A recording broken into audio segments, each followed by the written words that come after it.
Venkateswara creations బ్యానర్పై నిర్మాత దిల్ రాజు నిర్మించిన చిత్రం తమ్ముడు. నితిన్, సప్తమి గౌడ, వర్షా బొల్లమ్మ కీలక పాత్రలు పోషించిన ఈ చిత్రం జూలై 4వ తేదీన ప్రపంచవ్యాప్తంగా రిలీజ్ అయింది. ఇక ఈ మూవీ వివరాలు ఒకసారి చూసుకున్నట్టయితే, వరుస ఫ్లాప్లతో సతమతమవుతున్న నితిన్ ఈసారి ఎలాగైనా హిట్ కొట్టాలి అనే కసితో తమ్ముడు సినిమాతో ప్రేక్షకుల ముందుకు వచ్చారు.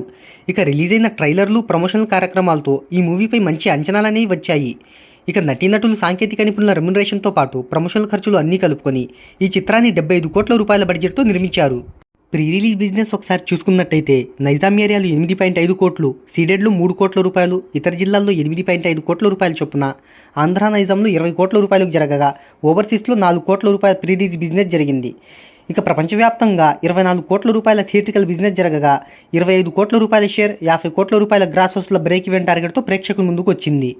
మొదటి రోజు నుంచి డివైడ్ టాక్ను తెచ్చుకున్న ఈ చిత్రం ఇండియా వేడిగా తొలి రోజు 1.9 కోట్ల నెట్ను, రెండవ రోజు 1.16 కోట్లు, మూడవ రోజు 1.28 కోట్లు, నాలుగవ రోజు 50 లక్షలు, ఐదవ రోజు 40 లక్షల నెట్ను సాధించింది. దీంతో 5 రోజులకు గానీ చిత్రం ఇండియాలో 5.41 కోట్ల రూపాయల నెట్ను, 6.75 కోట్ల రూపాయల గ్రాస్ హౌస్లను రాబట్టింది. ఇక ఓవర్సీస్లో 5 రోజులకు గాను కేవలం 85 లక్షలను మాత్రమే వసూలు చేసింది. ఇక ఈ కలెక్షన్స్తో ప్రపంచవ్యాప్తంగా 5 రోజులకు గాను ఈ చిత్రం 7.60 కోట్ల రూపాయల గ్రాస్ హౌస్లను రాబట్టింది.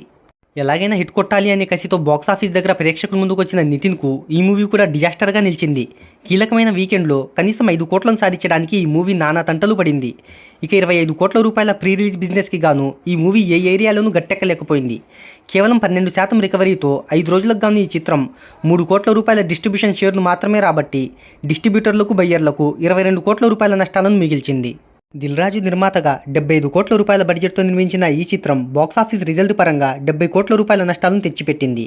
ఇక theatrical business, OTT rights, satellite rights ద్వారా కూడా ఈ మూవీ ఏమాత్రం సేఫ్ జోన్కు వెళ్ళలేకపోయింది. అయితే వరుస ఫ్లాప్ల నేపథ్యంలో దిల్ రాజు బ్యానర్తో పాటు నితిన్కు కూడా డ్యామేజ్ జరిగినట్లేనని ట్రేడ్ భావిస్తుంది.